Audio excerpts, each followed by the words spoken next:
السلام عليكم ورحمة الله وبركاته. نقدم لكم اليوم من شركة أبناء علي أبو صلاح للأجهزة الكهربائية الكرم فلسطين ماكينة ميديا العالمية لتحضير الكباب، اللحم المفروم، عجينة الفلافل.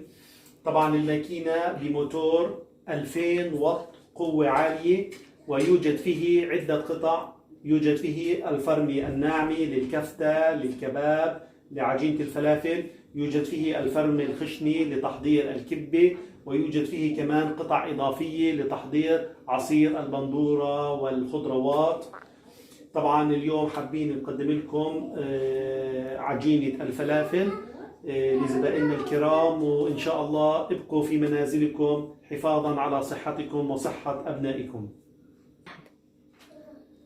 مكونات عجينة الفلافل: حمص منقوع بالماء 24 ساعة، بقدونس طازج، وبصل، وسنين تومي لتعطي النكهة الجيدة لعجينة الفلافل. الآن نبدأ بطحن المكونات في المكونات بهذه الطريقة.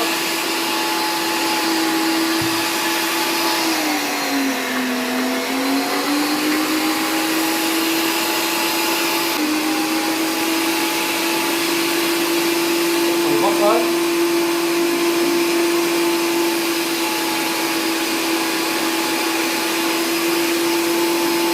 الحمص، البقدونس. هكذا عجينة الفلافل جاهزة 100%، ويتم قليها بعد إضافة المنكهات التي يفضلها الأهل في المنازل، وابقوا في منازلكم إن شاء الله. بعد إحماء الزيت نقوم بقلي الفلافل بهذه الطريقة، وعلى مهلكم يا أحباب. هكذا طبق الفلافل جاهز، بالهنا والشفا، وخلوكم ببيوتكم مع أطباق جديدة من شركة أبناء علي أبو صلاح للأجهزة الكهربائية.